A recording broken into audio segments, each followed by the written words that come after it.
started. So in this week's lecture, we will be discussing about phonology. Okay. So first of all, what is phonology? Last time we discussed the differences between phonology and phonetics, right? Phonetics focuses on the study of the individual phonemes. Phonology studies the structure and systematic patterning of the sounds in languages. So here you can see it focuses on the units larger than the individual phonemes. Is that correct? Now, for instance, the goal of the phonology is to explore the rules governing the distribution of sounds. Also, it is to define a set of phonetic features that are larger than the phonemes, such as the syllable, stress, intonation, what we call suprasegmental features. Okay, next time when we talk about those suprasegmental features, you know, these are the features, the phonetic features that are larger than individual phonemes. When we talk about the distribution of sounds, we need to distinguish the two: overlapping distribution and complementary distribution. Overlapping distribution has something to do with minimum pairs. So here comes the definition. When the two sounds are in the exact same environment, they are in overlapping distribution. How can we understand this? I give you an example of a minimum pair. Tick and dick. Tick and dick. Did you notice this is a minimum pair? Right? Yeah? They are the same, except one position, right? One position, the initial position, two different phonemes. But the other phonemes are exactly the same, in the same positions, right? Now we know, okay, t and d are in the same environment because t and d can occur before the vowel E. Also, they are placed as the initial sound. So now we call t and d are in overlapping distribution. In contrast, we have another one called complementary distribution. The anaphones of the same phonemes are in a complementary distribution. Here's how. Remember last time we discussed the anaphone, right? Anaphone refers to the variants of a same phoneme, right? For example, if we talk about L, we know there is a light L, also there is a dark L. Sometimes we call light L clear L, right? So for instance here, if you take a look at the word lit, L-I-T, lit, then you know this L is a light L, right? Because it is placed as a initial sound of the word, right? Then we know L sound is in the initial, right? Whereas if you take a look at another word, level, the last sound, or this is a dark L, right? Dark L is pronounced or, level, or.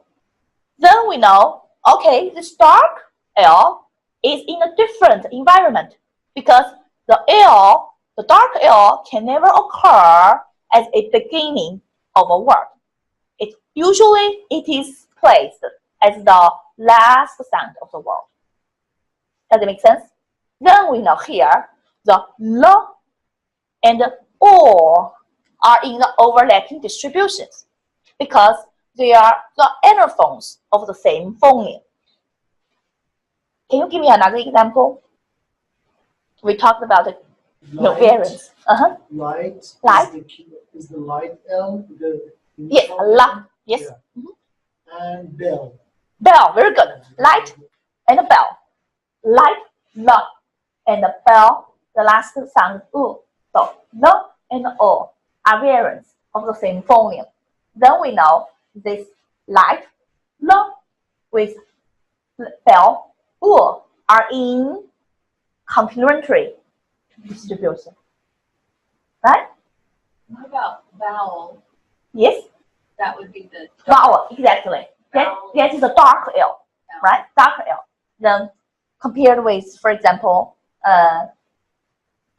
lamb. That's right. Right? Or you can use some other phonemes. For example, we talked about an aspirated p, right? Versus unaspirated p, like pit versus spit, right? Pit versus spit. So it usually we call that first one pit is aspirated, right? Because you can see the forceful expulsions of the air. This sound in pit is aspirated. Usually it is placed as the initial sound of the word, right? But could we say that it's in the same environment when we talked about spit? Spit. This talk is unaspirated because it usually occurs right after sound. Then that becomes unaspirated. Now we know these two variants of the same phoneme are in the, again, say, complementary distribution. Sorry, I made a mistake here. So are in complementary distribution. Okay, now I'll show you one flow chart. Then we'll do some exercises. This is really a good chart for you to identify the distribution of sound. So if we take a look at this flow chart, you will see a lot of terms here. So something like overlapping distribution, complementary distribution, contrastive distribution, right? So we'll see. Number one, when you try to analyze your sounds, you identify the sounds that you are interested in investigating, right? The second one, you list the phonetic environments in which the sounds, say, in question appear. So that is to say, now you analyze the environment, which goes first, which goes last, which occurs in the middle, right? So you ask yourself, if the sounds occur in the same environment, if the answer is no, what do you think? If the sounds occur in the same environment, the answer is no, then you know the sounds are in complementary distribution. Very good. Then you continue to know, now you can draw a conclusion, you can make a prediction. That is, these sounds are anaphones of the same phoneme. Does it make sense? Yeah. Now, go back. The question again. So the same example you had, lit and level, for example, or pupil, right? Good. So if we go back to check this question again, do the sounds occur in the same environment? If the answer is yes, remember, same environment. Now we know they are in the overlapping distribution. Very good. So since they are in the overlapping distribution, no prediction needs to be, made here. However, you can continue to ask this question. Do the words have the same meaning? Do the words have the same meaning? Like tick, tick. Do the words have the same meaning? No, of course. Now we know they are what? They are minimum pairs, right? So if the answer is no, the words form a minimum pair. Then we know the sounds are in contrastive distribution. You got it? So they're called contrastive. Now, a contrastive distribution. Now, the interesting thing is that sometimes the answer can be yes. For example, we'll think about the example. If we ask, do the words have the same meaning? They sound a little bit different, but they actually have the same meaning.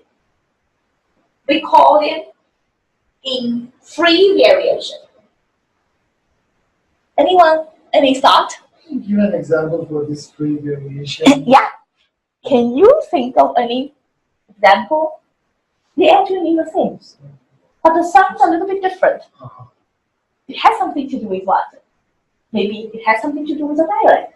Exactly. Right? I was thinking about When we talk about chance and chance, for example. exactly, Yeah. it means the same, but people pronounce it in different ways. right? Even like a British English and American English, we can see a lot of differences in the pronunciation, right? For example, how do you pronounce GLASS? Glass, right? But you know, in British English, we can pronounce it as glass, right? Or class, CLASS, class, right? But here, it's class, right? A little bit different, right? Also, we have like tomato, right? But in British English, it's tomato, right? So it's R and A actually are in what? 3 variations, right? So they actually mean the same, right? That's right. Is that clear? Now, I will give you the chance to do a phonological analysis. Now you are a linguist, and you get a lot of opportunities in this class to analyze the data and then draw the conclusion. So here is a worksheet for you. Okay. So online students, please also open the worksheet I uploaded to the course site, okay?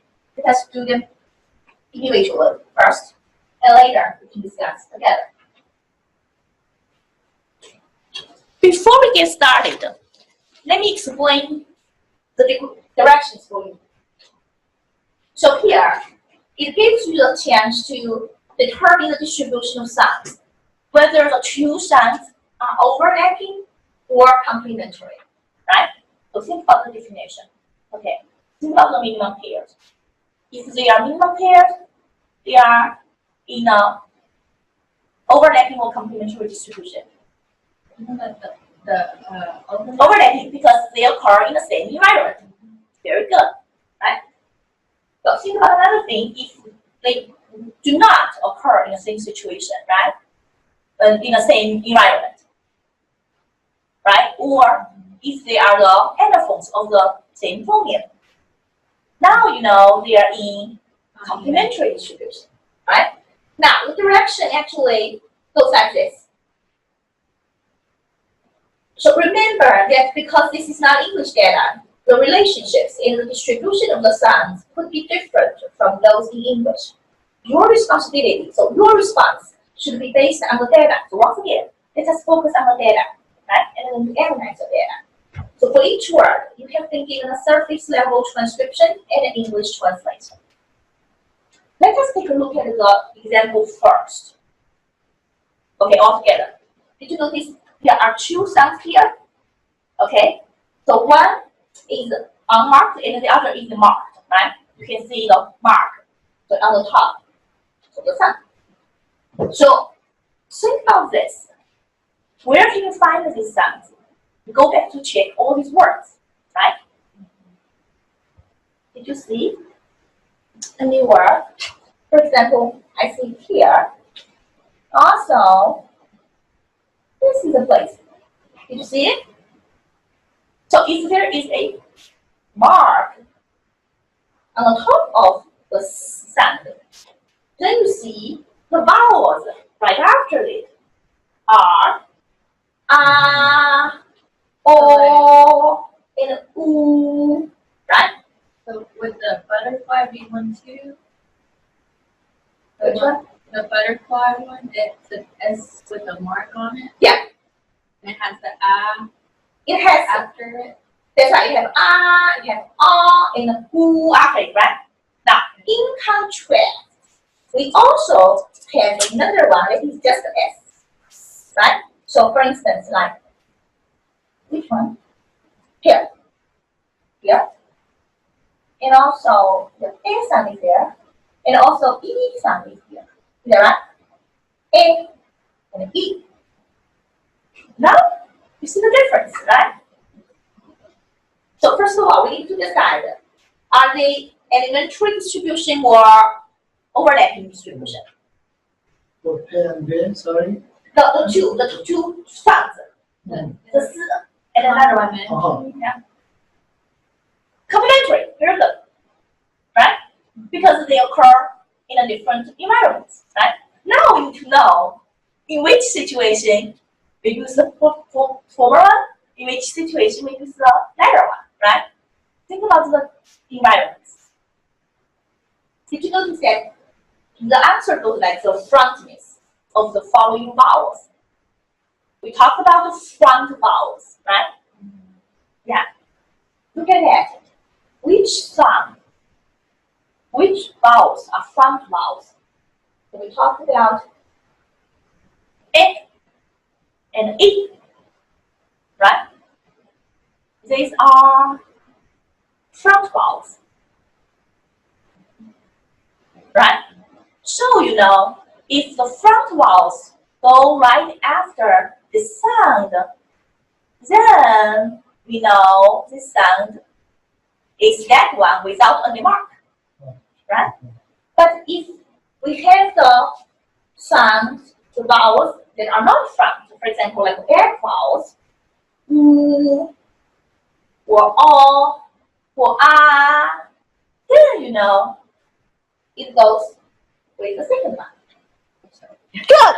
Now it's your turn to finish the rest 5 or 4 exercises. Okay, we have 4 left. So you need to judge whether the say sounds, those pairs, right, are in complementary distribution or the overlapping distribution. For each question, you have 3 small questions to answer, right? So if it is in a complementary distribution, then next question should be not applied, right? If it is in a overlapping distribution, then the next question should be not applied again. Okay. So that's to say, if they are in an overlapping distribution, you just need to find out the minimum pairs, right? If they are in complementary distribution, then you need to figure out in which environment, the former sound occurs, or in which other environments the latter sound occurs. Okay, let us work on this exercise. Are you ready to discuss your findings? Yeah, okay. Now, let us take a look at the first one. Okay. And B. What's your result? I think we are in complementary position. Complementary position, you think. Why?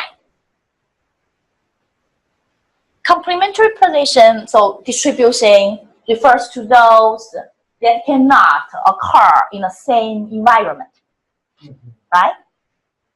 Do you think P and B are in the same environment or not? Then we go back to check these words. Is that correct? Did you see any word that includes the sound P? Any word that includes the sound P? Sorry, complementary cannot occur in the same position, right? Cannot, yes. Okay. Yeah. So if it is so. So you may want to change your mind? Yeah. Yeah, that's right. Okay, tell me why. Tell me why you think it is a overlapping now. Why they are in overlapping distribution? I'm just trying to find the examples that in the word sala, peer, election, the pair and there in the butterfly, they have occurred exactly in the same position. Is it right? Oh yeah. So you see that one, the sound, right? But did you see any word actually that includes bo as well? Yeah, the butterfly is salabai, and the word election, pay.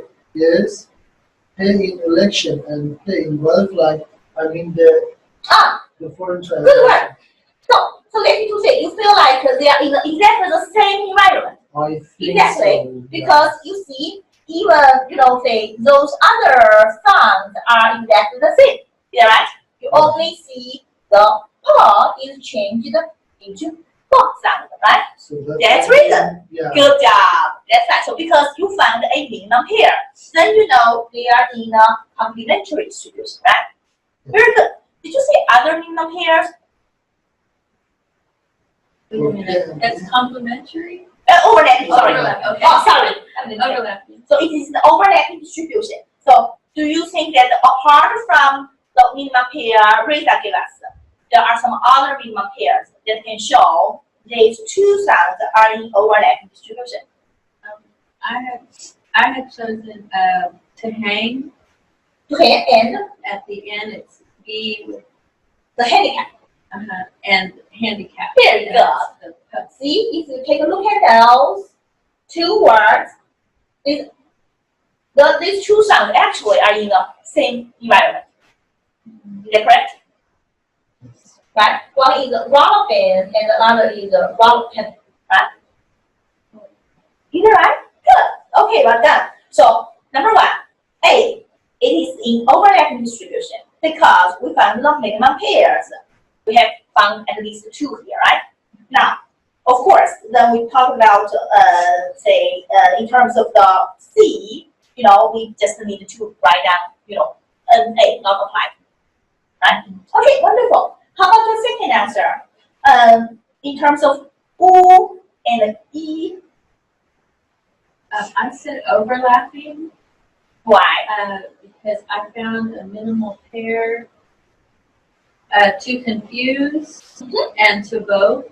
Wonderful. So to confuse, to vote here, we have, so how can we read it? Since we know the, you know, IPA, right? So let us try.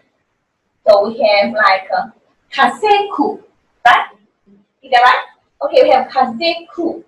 Then we also have another one is kazeki, right? So let's try. So kazeki. So kazeku and kazeki, there's definitely one they sound different, but only in this sound in the final position, you know, are different. So we know it is minimum pair. Good job, Mary. So now we know this is overlapping distribution. We found the minimum pair, and then the answer for C is, you know, multiplying. Good job. How about next one?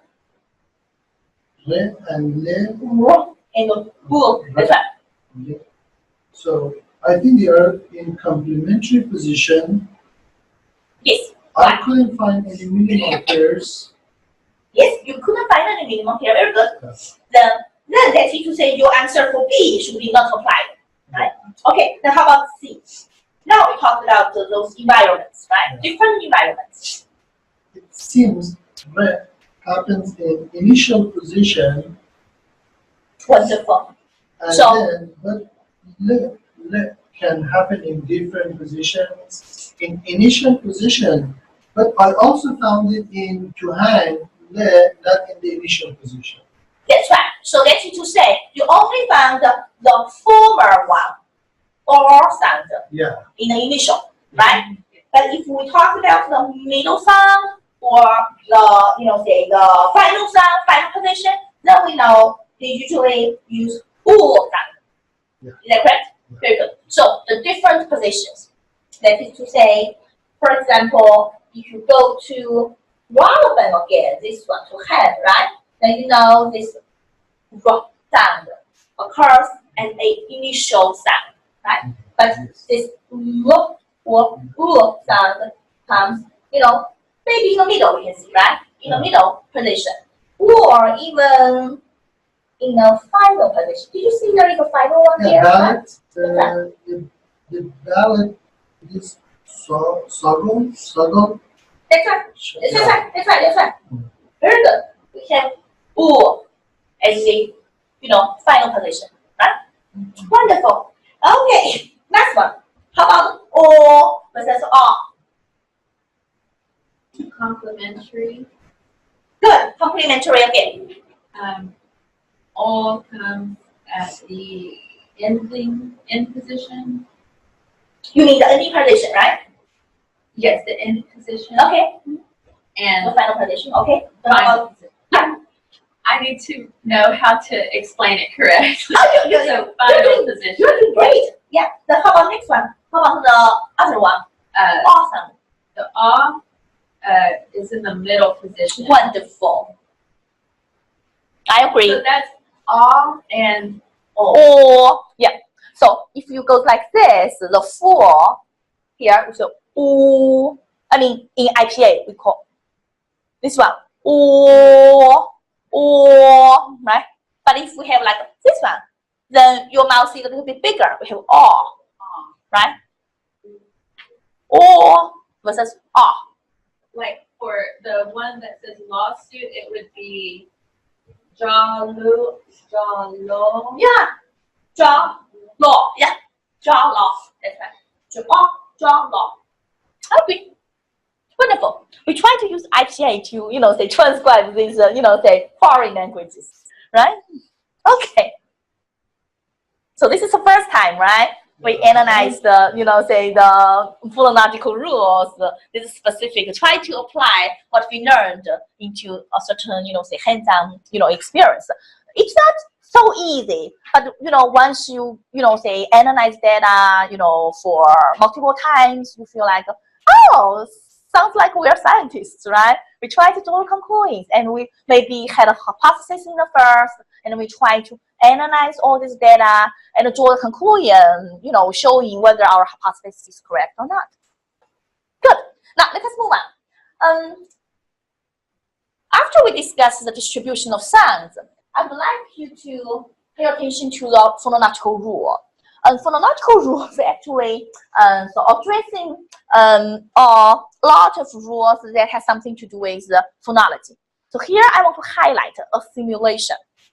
Assimilation is a general process where say adjacent sounds with different properties become more similar in terms of their voicing, place of articulation, or manner of articulation.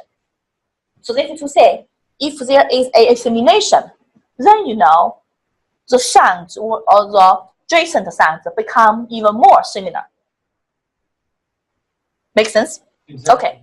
Now, let us talk about the different types of phonological rules. So here, of course, assimilation rule. Okay. The first type is called nasalization. Nasalization. So that is to say, a certain sound can be nasalized. Right? Now I'll give you two situations. First one, it can occur before a, say, it can occur to the sound, this fricative sound. If you take a look at this word, flatten, right after sound, there is a nasal, no, what we call right? Then that t sound undergoes the nasal flosion, right? The nasal flosion. So that is to say, now that is flatten, right? Now this t fricative undergoes nasal flosion. More frequently, we actually saw the vowel nasalization. The vowel nasalization refers to the situation that vowels become nasalized before the nasal consonants. For example, the king, blah blah blah, right? King, E sound become nasalized. Why? Because right after E sound, there is a nasal on, right? So when we pronounce king, then we have king. Even this E sound become nasalized. Can you give me some other examples? Van. Good. R-A-N, van. Right. Oh, ran. Yeah. Yeah, van. Right. Run. Then once again, become nasalized Room. because it is placed before on. Very good. Yeah, like song. Right. Sing or song. Right. Ring. Okay, that's right. Exactly. Sing. Is it, yeah? Yes, Sing. S-I-N-G. Yeah, sing a song, right? Sing a song. Very good. Yeah, song, sing. Right. This E or O sound become nasalized because right after that there is a nasal on sound. Now let us move on. We have the third rule, the second rule here, that is the voicing of consonants. The voicing of the consonants. For example, if we have plosive, fricative, or affricate, this will be the voiced before unvoiced or voiceless consonants. Now, let's take a look at the example here. Had to. Had to. Usually we hear had to. Had to. We feel like the sound actually is what? Becomes voiceless. Right? It's had to. Or even like we feel like, oh, it seems like it becomes two sound. Had to, right? Because this the, right? This the actually becomes associated with two sound. Or we can say get together, right? Get together. So once again here, we have say fricative. It becomes the voice because of the letter, say consonant. We have a lot of examples like that. Is that clear? They is voiced, they is voiceless. Yeah. Because they occurs before can, so they also becomes voiceless. Very good. That's it. So even though the is voiced, we have another type that is called vowel lengthening. So how can we understand this? Vowels may become lengthened before voiced consonants. Let us talk about this. Seed versus sit. Seed versus sit. Which one is voiced consonant? There is voiced. The is voiced. Yeah. So The yeah. the is Voiced. voiceless. Then we feel like this e Yeah. seed. That e become lengthened, right? But then sit. Because t is voiceless, then that e sound becomes really short. It is called vowel lengthening. Vowel lengthening. Now next one, we have alveolar flapping. This is actually unique in American English here. Alveolar stops are flat when the following vowel is unstressed.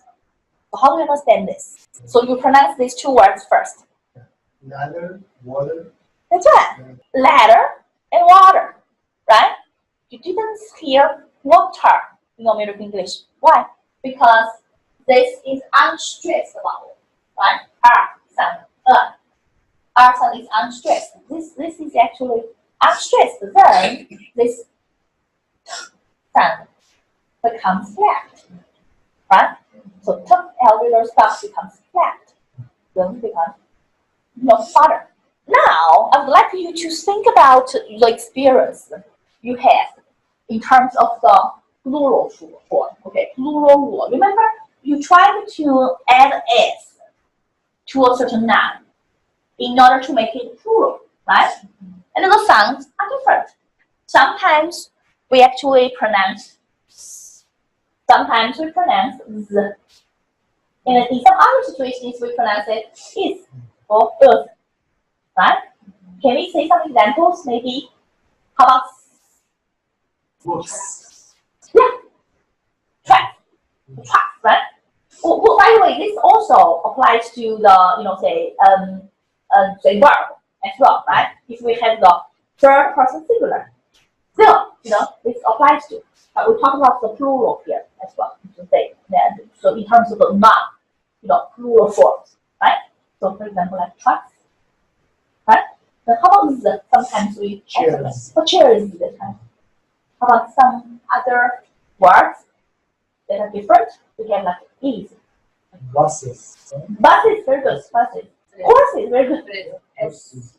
The horses, because we cannot say horse. We have to say you cannot say horse. We have to say horses.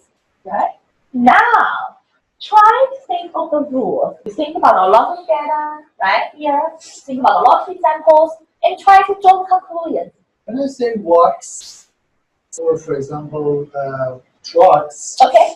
K is unvoiced. Very good. So after that, also I use another S becomes unvoiced and walks. So and K are both voiceless. Wonderful. all the hard. That's right. Are those fricatives when it's hard? Target. Yeah, so do you think that usually we talk about not we just talk about the voicing or not? right? We actually does not discuss the manner of articulation here, or even like the place of articulation. We focus more when we draw this conclusion on the voiceless or not. If this is a voiced sound, right? Like, for example, chairs, right? Chair, right? So if this is, for example, let me take a look at something else, like bags, bags, right? Bags. Then I know g is voiced or voiceless? Voice. Voiced. So if bars, so if they are the voiced sounds, then I know this S should be pronounced as Z, right? But if there is voices, there's no reason I mentioned all, there are a lot of examples, good examples, right? Then, like, for example, like cats, right? The sound, right? Or even like verbs, sits, right? Sits, that's sound, right? Or chicks, is that right? Then we have k, because k is voiceless. Then we have s, because it's voiceless. So once again, assimilation, plays an important role here. But how about the next one? When do you use is So or when you say bus, it ends in S. Yes, sir. When we add S, so we don't have this cluster in English, two S together. Yes. So then we have to add the vowel there, so we use short E Exactly. there, so Exactly. we pronounce Very good. buses. Because we cannot omit. Yeah. That's right. So instead we have is, or us. So buses. Right? Buses. Okay, wonderful. So here comes the rule. The plural form, you say morphemes, takes the voiced forms if the last sound in the noun is voiced, like feels, right?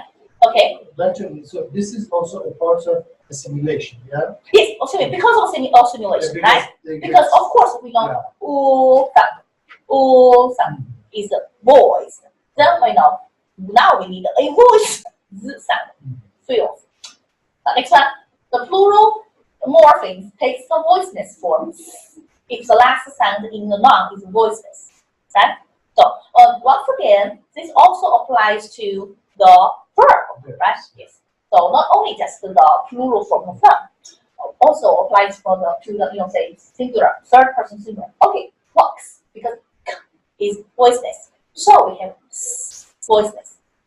The last one, the plural morpheme takes the form is or us if the last sound in the noun is z, sh, y, sh, j. Okay, so we need to memorize that z, sh, y, sh, j. Then like pieces. Here comes another question. When we use a negative prefix, think about negative prefix. We have a lot of prefix, right? For example, on Or in or im, right? Or ill or ill. That's right. Yeah. Here comes the question. When to use in, il, in ir? Again, voiced and unvoiced. Exactly. Think about that. Think about those similarities, I should say. It does not have to, say, be related to the voiceless or not. Think about those similarities, like im. Think about the sound m. Think about the sound n. Then la. Then r or ro sound. Now, for example, let us think about the words that include I, am, like Impossible. impossible. Very good. Think about immoral or immodest, right? Then think about another I am. Can you think of any, words that negative prefix? You use negative prefix I am. In negative, do we have something in negative? No. We do have something. Inept. Inept. Sounds good. Right after there is a vowel, right? Invaluable. Invaluable. Very good one. So here comes a V sound, right? Invaluable. Very good one. That's how about next one? Oh, the next one, ill. When do you use IL? Legal. Legal, then you need illegal, right? Very good, right? Think about that. Right after IL, there is IL. How about next one? IR. Irrelevant. Okay, very good. Irrelevant. Irresponsible. Irresponsible. Very good. Very good. For IN, I found another word. Intangible. Good. Wonderful. Intangible. Wonderful. So think about this specific not say sound right after N. Why it becomes intangible? INT versus IMT. Think about the simulation again. Can you draw the conclusions about the Alveolar rule? or velar consonant. Okay. So if it is an alveolar, then you use. In, If it is alveolar, this is a good observation. Then you use IM or IN. Which one? this I'm thinking. You use IN, right? Yeah. IN, right? Yeah. Intangible. So That's right. That's right. Yeah. But when do you use IM? Just now I mentioned immortal, immodest, impossible. Bilabial. Very good. Bilabial. Very good. We have M, right? So these are bilabial. Then of course M is bilabial. That's the reason we use IM. M. Did you see the simulation there? You can see those becomes really close now, right? So for example, if the word begins with a bilabial sound, then we use IM, right? Modest, immodest, because we have M or the impossible, right? Or immortal, because we all here we have bilabial. Then we add that M. Okay, once again, assimilation plays an important role here. How about second? If the word begins with an alveolar or velar, we use IM, like incomplete, intangible, right? Alveolar or velar. Then how about number three? If the word begins with u, or, then we use IL or IR. Exactly the same, right? So if it begins with L, then we use IL. Illegal, right? Illiterate, right? So irrelevant. Is it clear? Yeah. So we draw our conclusions based on the linguistic, data, and then it's not difficult, right? So these are very good because you can actually know this first, and you understand all the reasons, and then you can definitely explain to your students, right? And then especially the international English as a second language students, they need some rules to follow, right? Then they always ask why. And if our answer is just like, native speakers do like that, I don't know, that is actually not so good. We definitely want to have the explicit awareness of the reasons why grammar goes like this, right? So this specific rule will help them understand the language better. Now let's move on to syllable. This is actually the important feature. We call it suprasegmental features in phonology. Okay. So what is syllable? Syllable is a phonological unit consisting of one or more phonemes. So that's it to say, now we talk about the patterning of sounds, right? Not individual sound. We talk about the patterning. Remember, we have a lot of syllables structures. For example, a syllable can be, say, only one word or only one, say, letter or alphabet, like right? The article that is a syllable, right? So we call it only consists of V, vowel, or it can consist of consonant and vowel. Like the example here, show, right? The first one, V, the vowel, it does not have to be only one letter, like it can be two letters, but still there's only one phoneme. Does it make sense? So we talk about this phoneme here. O, there's only one vowel. O plus O. Then we know show consists of vowel, the consonant and the vowel. Then how about vowel and consonant? We have O, right? Consonant and vowel. A vowel and consonant. Sorry, vowel and consonant. O. Then the last one is CVC. consonant, vowel, and consonant. I, shy, then continue with N. Shine. Shine. So that is C, V, C. Please note, some students made a mistake here. They always bear in mind these alphabets, this English orthography. That is not correct. When you analyze your syllable, remember, you should think of the IPA here. Think about the phonemes. Think about the patterning of the phonemes. Does it make sense? So, for example, as I said just now, like this, shy. You cannot say there are two consonants. There's only one consonant because S, H is pronounced sh. Right? So that's the reason we have C, consonant, the I, vowel, and the M. Shine. Always bear in mind these IPAs here. Then how about this word? Splash. C, C, C, V, C. Is that correct? Think about the IPA again. La. Sh. That's right. So we have la. Of course, three consonants. Then a as a vowel. And the last one, sh. If we further analyze this, we can see, wow, there are a lot of combinations here, right? The syllable structures can actually take a lot of forms. For example, let us do one syllable word here. Think of one syllable form, one syllable word that can fit each of the following structures. For example, the first one, we. O.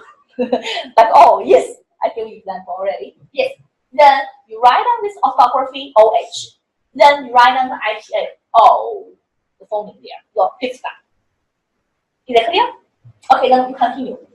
CV. You think of a word again. The syllable consists of consonant and vowel.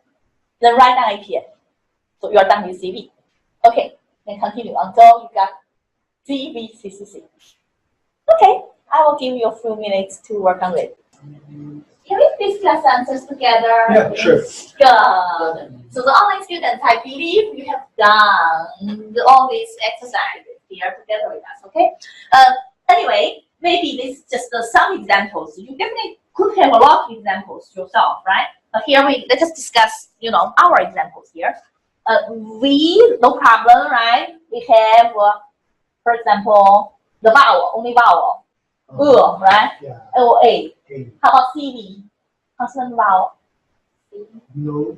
C. S-E-E, right? C. C. E. Very good. No. No. Okay, very good. Consonant vowel. The O. No. O. No. Very good. How about CCV? Fine. Two vowel, two consonants here. Then I. Very good. So this is CCV. Very good. How about VC? Vowel. Consonant. Very good. How about next one? CBC map. Mac. Yeah. M. Then A. Vowel. Then consonant. Very good. How about CCVC? Wait. So you have in.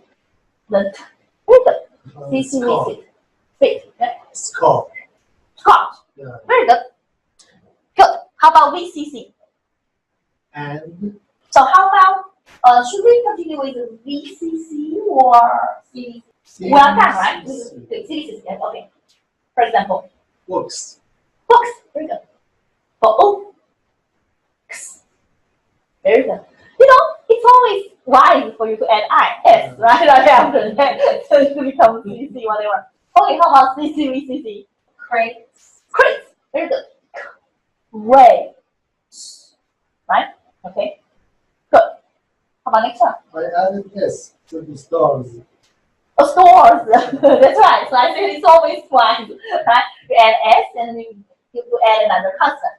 Very good. How about VCCC? That was ants. That was I said ants. Oh, I said ends. Okay. Yeah.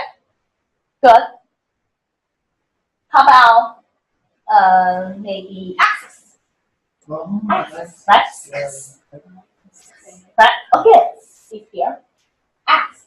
So you have F, then you have three vowels, three consonants here, right? Then how about C, B, C, C, C? You just need to add something before X. Don't you think so? Brands. Oh, brands. Yeah. Very good. Brand. Okay. Oh, you said brands. Or bands. Brands. Which one? Bands. Bands. Yeah. Oh. Are we talking about? Sorry. Yeah. Are we talking about C, B, C, C, C Yeah. already? Yeah. If we talk about C, B, C, C, C, then you can just add something before X. Yeah. Bands. Yeah.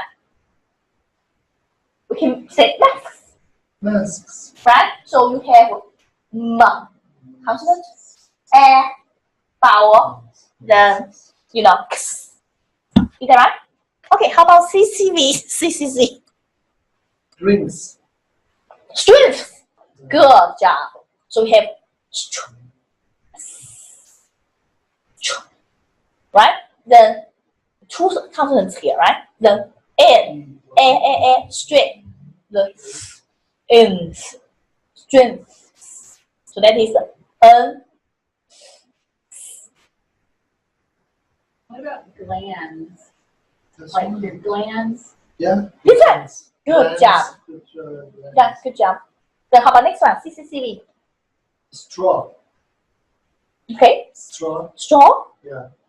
STRAW. Oh, straw. That's right. I think so. Very good. Straw or stray, right? Stray. Next one. CCVC. Street. Yeah, you just need to add something again, right? The consonant. Street. Oh, very good. Street. Very good. How about straight? Just want to have stray, then I add ed. Straight, right? Good. How about C, C, C, V, C, C? Streets. Okay, you add S again. Good job. Or strips, right? We can do strips. Okay, how about the next one? Splints. For the last for CCCVCCC. Split. Splints. SPLINTS. So, Splints. la, right? La. Three consonants. Very good. Then li, e, then vowel, then n, n, right? Very good. Then how about next one? Here I have text. Oh. Consonant, a, vowel, then k, right? Text. Is that clear? To analyze syllable structure, we always have a really good, say, videos here for you. We actually analyze the three, say components of the syllable here. We not only just say, okay, this structure is CVCC or VC or CV, whatever. Here, if we go deeper, we should know the nucleus is the center. Okay, the nucleus is a core of the syllable. Usually, the vowel is the nucleus. Okay, nucleus is vowel. Then we have something before the vowel. We call it onset. Then we have something right after vowel or something after right after the nucleus. We call it codec. Right? So when you draw this video, you should have codec. You should have the onset first, right? And the nucleus, then the codec. So let's take a look at an example here. We have plant, right? So we know the nucleus should be the vowel a. Then before a, there are two sounds. There are consonants. CC, right? That's the reason CC is here. So we have pl. Then right after a, we have and. We have CC again, consonant and consonant. So we call it codec. Is it clear? Sometimes we put nucleus and codec together and we call them rhyme, but you don't have to. So that is to say, when you draw your, say, paragraph, you can only say, okay, this is my nucleus. This is my, say, onset, right before the nucleus. And then right after that, this is my codec. And you are done with one syllable, right? take a look at another example. If that is a word that has two syllables, napkin. How do you know there are two syllables there? Good, because there are two vowels there, right? And you know there are two syllables. Then now you have this marked as a syllable, right? And then you continue with onset, nucleus, and colon. Then you continue with onset, nucleus, and colon. Napkin. Is it clear? Now the question is, do you think sometimes maybe the onset can be missing, or the thick coda can be missing? You don't have to have all the components in one syllable. Like we have vowel, we have vowel only. Then we know there's only a nucleus, no coda, no onset. Okay, now it's your turn. I would like you to draw the syllable structure of sing. Let's try nucleus, the onset that goes before nucleus, and then the coda right after the nucleus. You should always begin writing the IPA first. What did you get? So onset S, nucleus I, and coda, yeah, that's what we call it. Exactly. Yeah. On. That's right. Very good. Is that correct? So you firstly you indicate that okay, this is one syllable. Then this syllable consists of onset, nucleus, and coda. Then what is onset? Nucleus, E, and the coda on. So that is sin. Yes, we will say no. Sometimes you got so confused which goes which place in terms of the syllable. People get puzzled, students get puzzled because sometimes you don't know whether this is a coda or whether this is the onset of another syllable. Does it make sense? If this is a coda of the first syllable or if this is the onset of the next syllable, right? So now here is a rule, the maximum onset principle. So it tells us the English can permit at most 3 consonants to form an onset. So that is to say, you can have at most 3 consonants as your onset. So the maximum onset principle requires that the consonant cluster from the onset of the syllable. So for example, like strand, spring, or split. Since these 3 can go together, then all of them should be onset. So now onset here is STR, and then the nucleus is A, and then the coda is ND. Very good. Then how spring? For spring, the onset is SPL, and nucleus is A, and the coda is on. Oh, you have 3 consonants there, right? And a vowel and a consonant. Okay, I think there's no problem with split, right? It's actually very similar. So we have a split, 3 consonants as a onset, right? And then we have E, nucleus, and last one, coda. Is it clear? Okay. So for example, sometimes when you analyze the like multiple syllables, then you just write a lot of the syllables together, right? So for example, like a fantastic, right? You have fantastic, right? So like stick. That's the reason why sometimes students may ask fantastic. So should I say stick or tastic? So what's your answer? Maximum. So you want to have S and T together, right? So you don't say fantastic. Instead, you can say fantastic. So when you write your last syllable, you can have ST as your onset. You can analyze it from the phonological level, phonetic level, or say Pittsburgh, When they say like or you guys, yeah, but we say y'all. Okay. Now let us continue to discuss stress. So stress is another important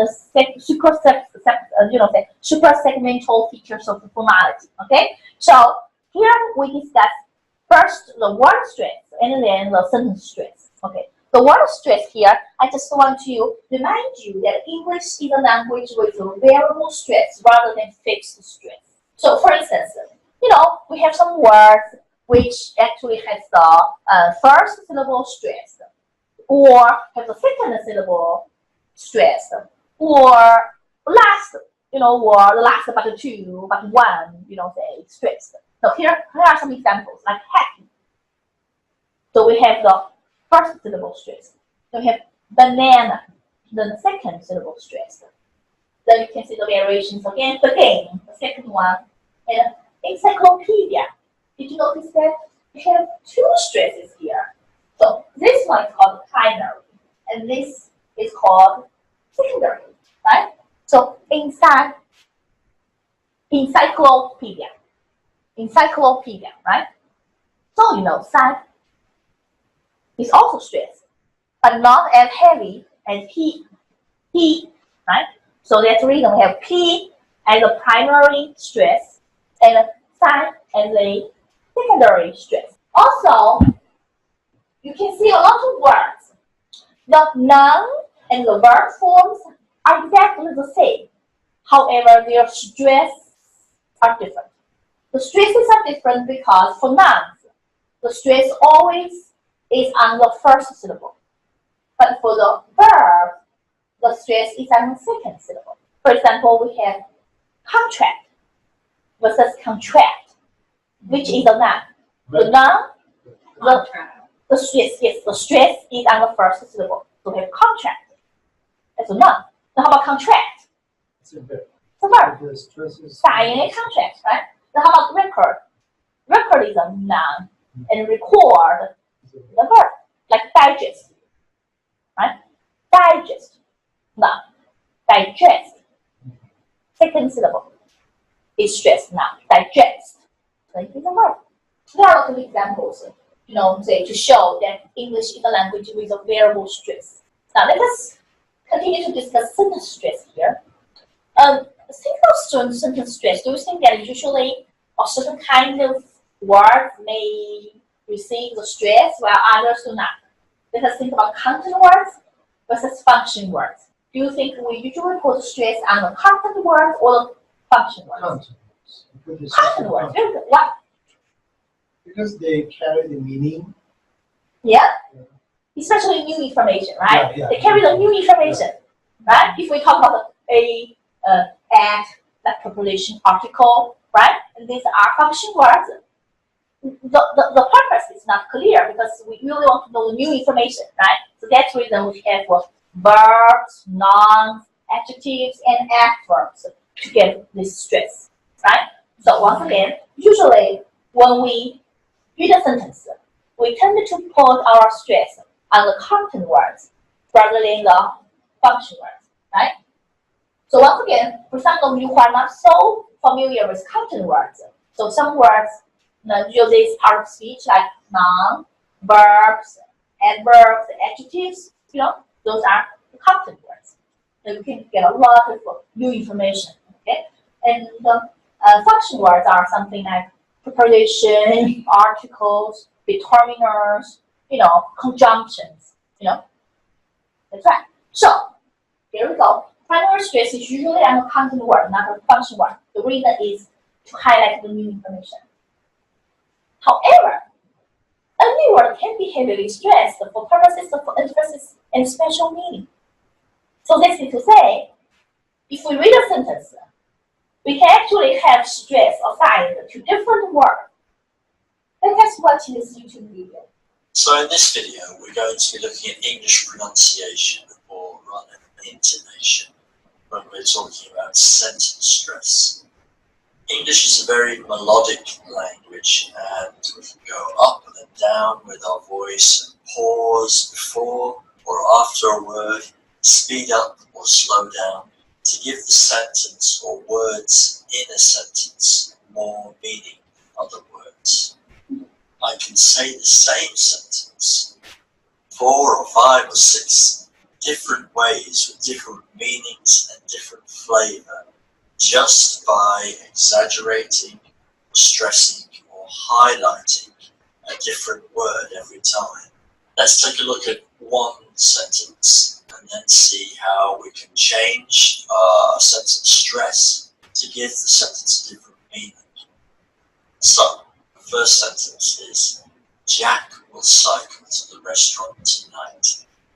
Now let's imagine that I am not a native English speaker, but I am a robot, and a robot will not give any exaggeration or stress or feeling to the sentence. So here is the robot. Jack will cycle to the restaurant tonight. It doesn't sound like good English, does it? There's no feeling there. We don't know what are the important words for the speaker. But if we look here at sentence number 1, I've highlighted the word Jack. This will be my key word in the sentence. I'm going to exaggerate it a lot. And this is normal, true, real English. By exaggerating one word, I will help the listener understand my point of view. Sentence number 1. Jack will cycle to the restaurant tonight. The word Jack here had the most melody.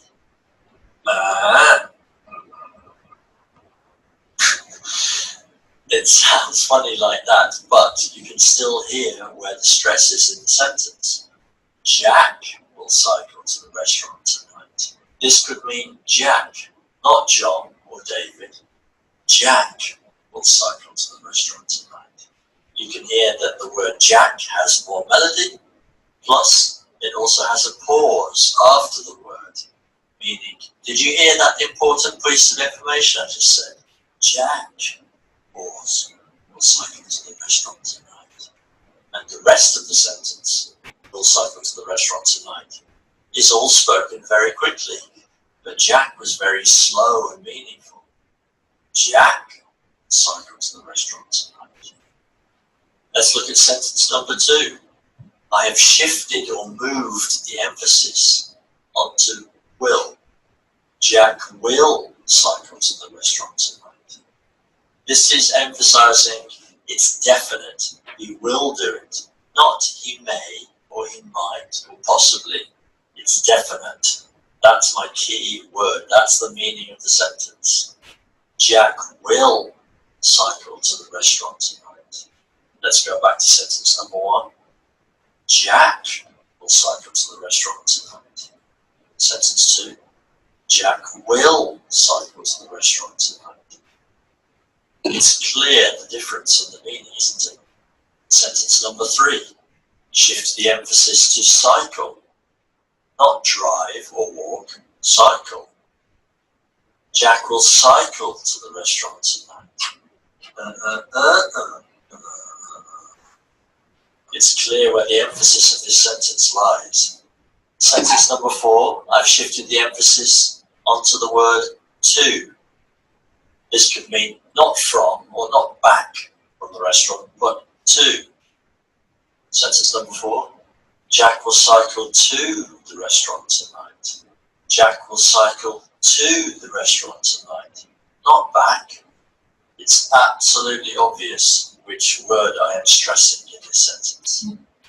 Sentence number 5, Jack will cycle to the restaurant tonight. Not to the cinema, to the restaurant. There's a little bit of melody in the voice there, just enough for you to know that that's my key word. Jack will cycle to the restaurant tonight. There's also a little pause after the word. Now, sentence 6, let's do the shift, the exaggeration, the stress on the word tonight. Not tomorrow, not at the weekend, not next week, but tonight. Jack will cycle to the restaurant tonight. Jack will cycle to the restaurant tonight. Again, all the words in the sentence are read very quickly, apart from the key word tonight. So now you know that, even, say the function words can receive the stress, right? If you have a special meaning, right? Special purpose, like get to the restaurant, right? Not back from the restaurant, but to the restaurant, right? To can be stressed. Is that right? Okay. I actually need to introduce another one, another super segmental feature functionality here, that is intonation. So intonation is actually associated with the stress. However, we talked about pitch here as well. So the study of intonation involves the investigation of pitch and stress across groups of words occurring with a tone unit. Okay, so here is a short video I would like you to watch. So later you will understand what intonation is. Okay, what are the functions of intonation? Okay, good. Today I'm going to talk about intonation. I've touched on this subject in various other videos without ever explicitly defining it. And today that's what we're going to do. But I'm also going to reference these other videos, and I really encourage you to go watch those as well. If you've seen my videos on word stress, then you've already heard me talk a little bit about pitch. Stressed syllables will be higher in pitch and often a little longer and a little louder than unstressed syllables. There are certain words that will have a stress in a sentence, content words, and certain words that will generally be unstressed, and those are function words. For more information on that, I invite you to watch those videos. Intonation is the idea that these different pitches across a phrase form a pattern, and that those patterns characterize speech.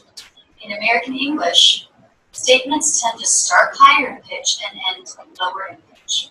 You know this if you've seen my video, Questions versus Statements. In that video, we learned that statements, me, go down in pitch, and questions, me, go up in pitch at the end. So these pitch patterns across a phrase that characterize a language are little melodies.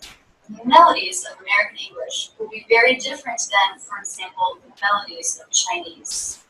If you haven't already seen the blog I did on the podcast Musical Language, I encourage you to take a look at that. It talks about the melody of speech.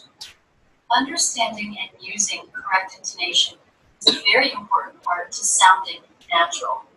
Even if you're making the correct sounds of American English, but you're speaking in the speech patterns or the intonation of another language, it will still sound very foreign. Intonation can also convey meaning or an opinion, an attitude. Let's take, for example, the statement, "I'm dropping out of school," and the response, "Are you serious?" "Are you serious?" A question going up in pitch conveys perhaps an open attitude, concern for the person. "Are you serious?" But "Are you serious?" Down in pitch, more which you would expect of a statement. "Are you serious?" The same words, but when it is intoned this way, it is conveying a judgment. "Are you serious?" A negative one. "I don't agree that you should be dropping out of school." "I'm dropping out of school." "Are you serious?" "I'm dropping out of school." "Are you serious?" With the same words, very different meanings can be conveyed. So intonation is the stress pattern, the pitch pattern of speech, the melody of speech. If you've read my bio on my website, you know that melody is something I'm especially keen on as I studied music through the master's level.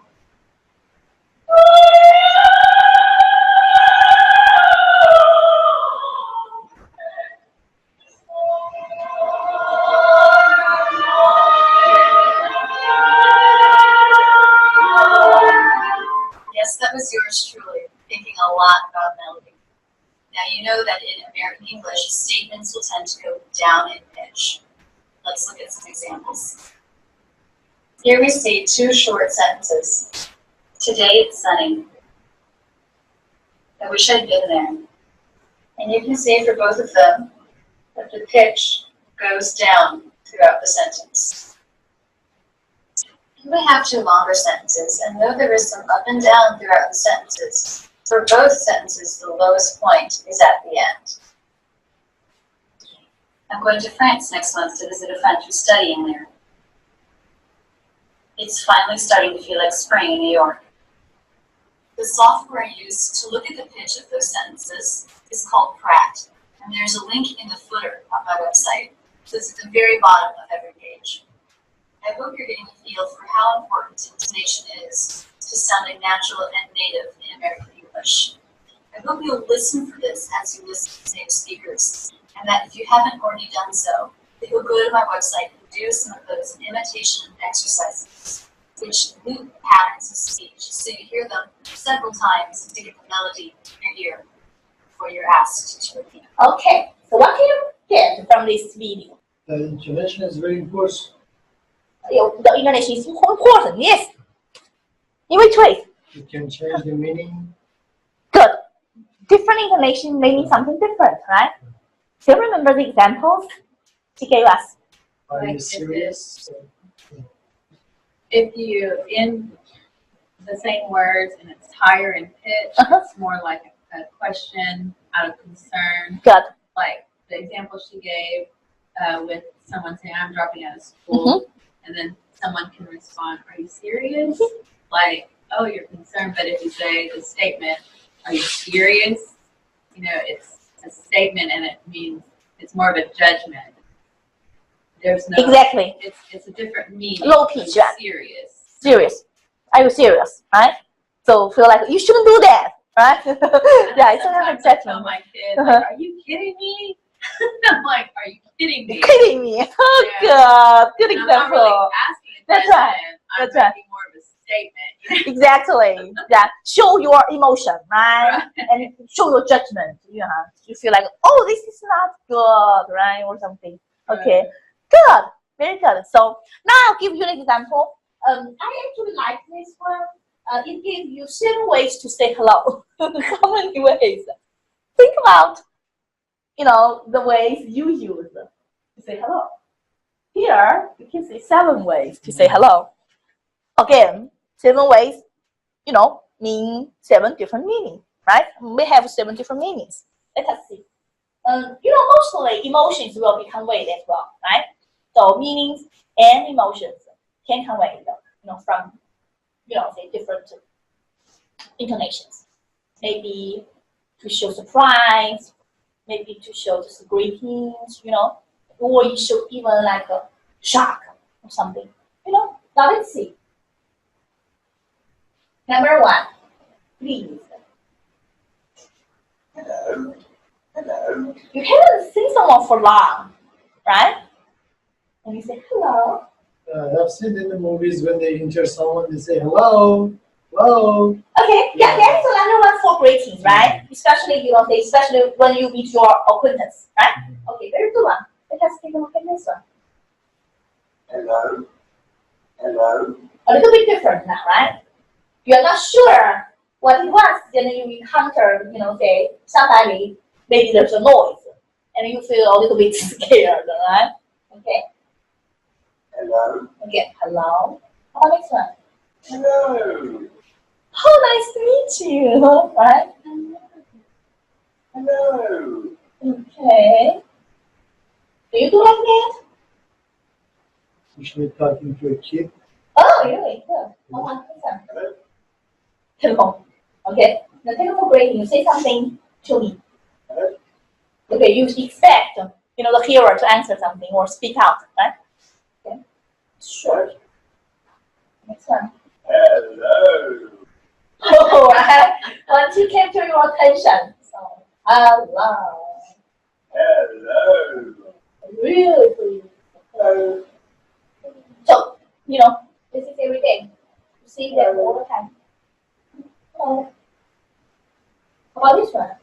Hello. You got annoyed. Once again. Hello. Why wouldn't you listen to me? Right? Okay.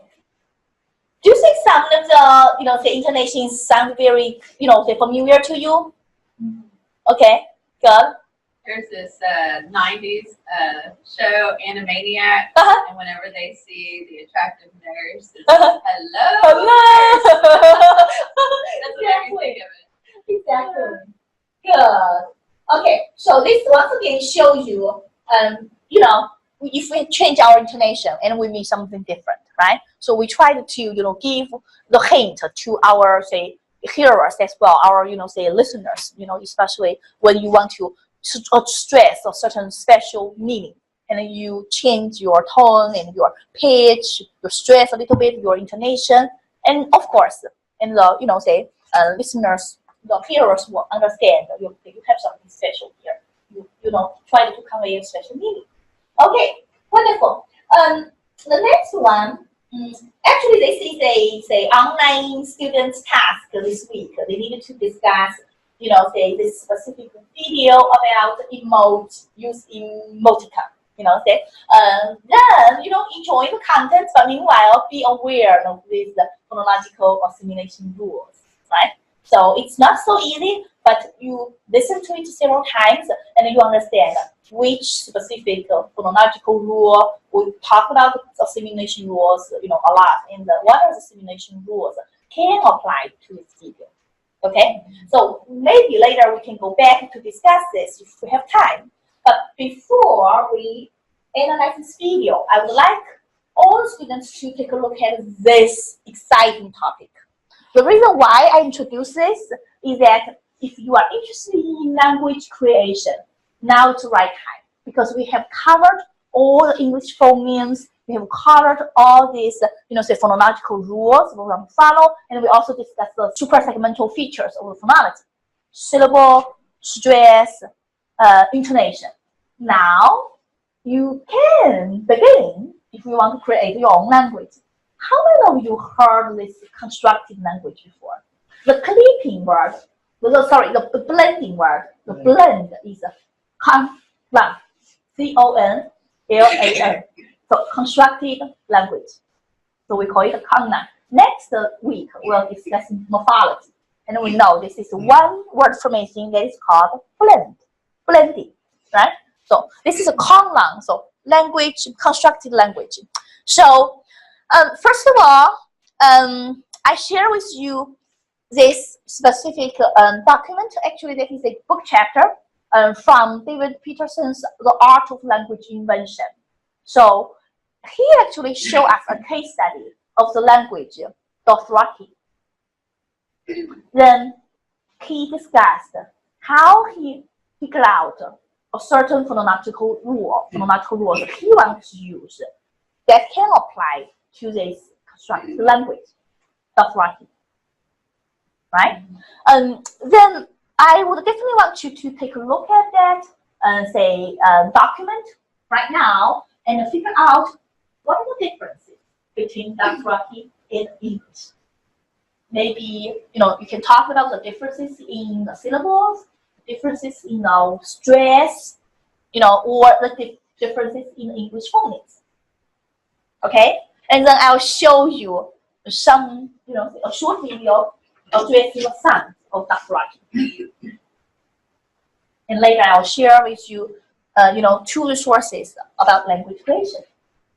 Then give you more opportunities to explore further and to understand linguistics, even use linguistics, in the future. Because judging from my experience, some of those students, especially those students who major in creative writing, are so excited about this topic because they need to have their own science fiction, they created their own aliens in their science fiction. Then they even created a certain language, at least, some sentences, for this aliens. So they find this topic exciting. So I just want to give you the opportunity to delve, into this topic more if you like. If you, are interested in creating your own language, then you can begin with this book, The Art of Language Invention. By the way, Dothraki is actually from the, TV series that is the Game of Thrones, right? You know that, right? Now let us, work on your article and figure out what are the differences between Dothraki and English. That's interesting. You went by patterns too. Oh, really? Like the CBC pattern Yeah, that they were that's doing. right. So we're thinking. So try to think about any differences, maybe. Well, like what he was saying about the R being like for Spanish, you That's right. know, but that's not in English. Uh-huh. You know, so it would be like, In this language, yes. yeah. So he adds some phone grasping and also modify also phone. And just the fact that he didn't like the he, be, or you, because disgusting sounds or something. I don't know how he said it. Yeah, They're ugly. he exclude some ponies that they do not, he does not like, right? Right. Did you notice that actually he modified the ponies a little bit? If you take a look at this table, you see the table there, the consonants. Did you notice that something different from English phoneme? Did you notice that there are a lot of dentals there, right? You notice that? So actually some are not dentals, but he tries to make that specific sound, become dental. Is he trying to make a new language? That's right. Because for him, a dental language may sound like harsh, right?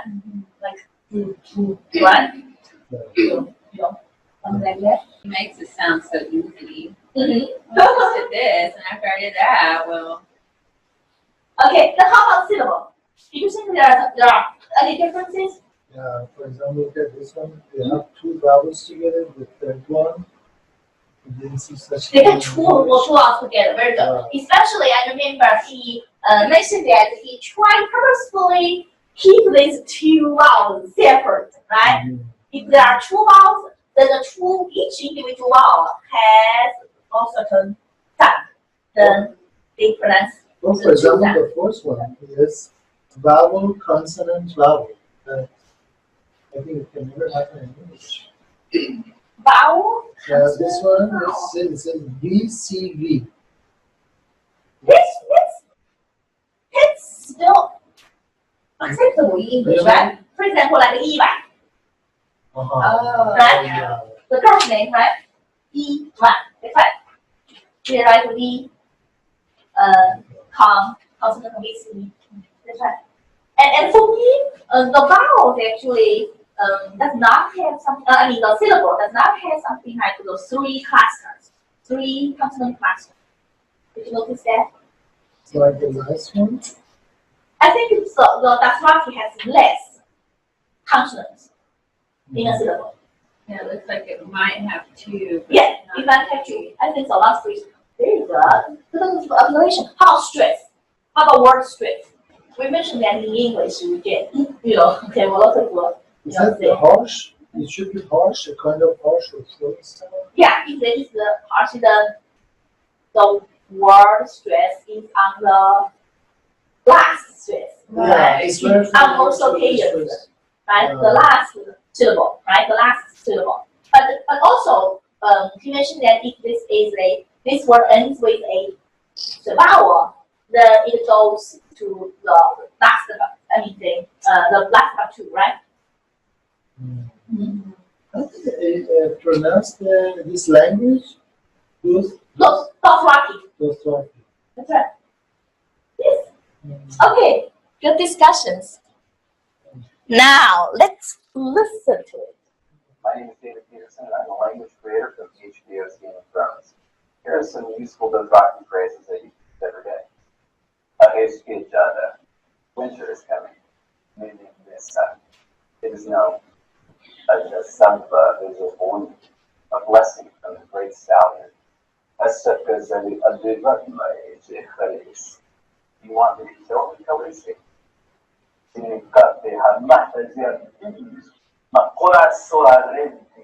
These are questions for wise men with skinny arms. Even the brook. Yeah? Sound harsh? So They actually, use this language in the Game of Thrones. yeah, that's right. I haven't seen them do that. Exactly. So, if you like, you can actually learn a lot about how to create a language. So, begin with the sounds. You can choose your phonetic inventory, right? And think about the rules, what are the big phonemes you want to use, and try to, have your syllable rules, have your syllable structure. Try to create it, right? Next week, we'll continue with the word formation, right? Then you can create your own words, right? So this is a step-by-step, say procedure. Now, I will introduce this site to you. This gives you a, say basic picture, a big picture of, what constructed language may look like. So if you take a look at these resources, right, and a lot of language creators, say a lot of language creators like David Peterson, like Mark, say Rick, give you a lot of, say good hints and advice, on how to, create your languages. Some of the students might be interested in it. Oh, go explore more right after the class. So here, I would like you to take a look at the last video today. I hope you enjoy it. It talks about language creation. The biggest misconception about language creation is that it's just a matter of taking an English dictionary and making forms for it. You can do that, but what you're doing is essentially just creating a really bizarre way of speaking English. With finite means, we can create infinite languages. It's not bringing to life something that I've created, to bring to better life something that somebody else has created. Online means a constructed language. That's what the first thing I do when I'm creating a new language learning project is I sit down with either the showrunner or the director of the film and I grill them about who is speaking this language, who are the people, where are they from. I came to work on For the Dark World because the director, Alan Taylor, had worked with me on HBO's Game of Thrones. What they wanted was a language for the dark elves and one of the bad guys in the Thor universe.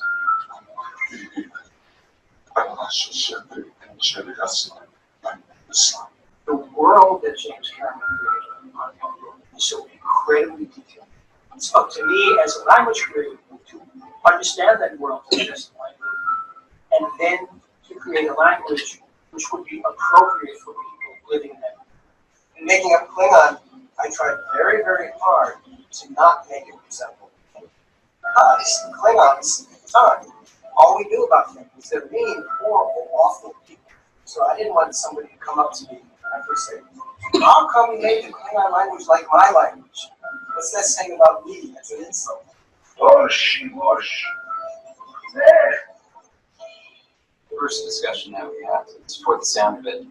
I created a language called Shivaisid, which when you hear it, it's reminiscent of the Finnish language. They have a bunch of top heavy words, but they're nice and prominent right at the beginning.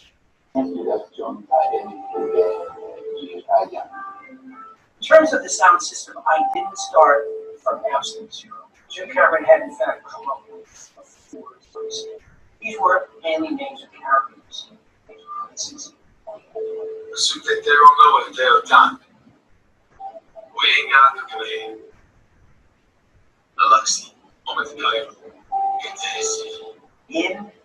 the sound system, there are sounds which you can find in Polynesian. Also sounds which are not found in those languages. The best known ones are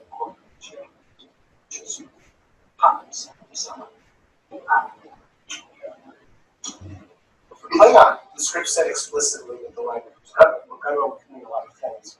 Actually, that's a sentence. I had 2 kind of basic things in mind.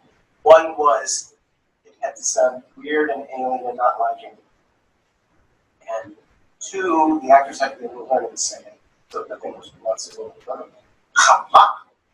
Which was a success. That's my favorite. When you actually get into it and start creating a language, the first thing that you have to do is create the grammatical system. And that thing pretty much has to be complete. The nappy parts of speech are not unlike parts of speech in Australian languages, so we have nouns and verbs and actually. Toling, educative, this means Educan gave this week for X. For Klingon, for example, there was already some Klingon. There was Klingon. So I kind of imposed a grammatical structure. For example, a 3-syllable phrase. Cha Yehush. Is that 1 word or 2 words or 3 words? So I just arbitrarily decided. Cha was 1 word, Yehush is another one. supposed to be an alien language, unlike anything else. 3 basic elements of a sentence. There's the subject, the verb, and the object. There's 6 possible combinations. The least common is when the object comes first. So that's the one I chose for Klingon. When I actually translate a line, what I do is there's the English line up top, then there's the translated line, then there's a line below that shows them where the emphasis is supposed to be. So it breaks up every word by syllables, and the one that's supposed to get the big emphasis is in all caps. In addition to that, I'm going to report this we add the lun or lunye sing. Most of the time I'm on set. And we'll work with the actors prior to any take.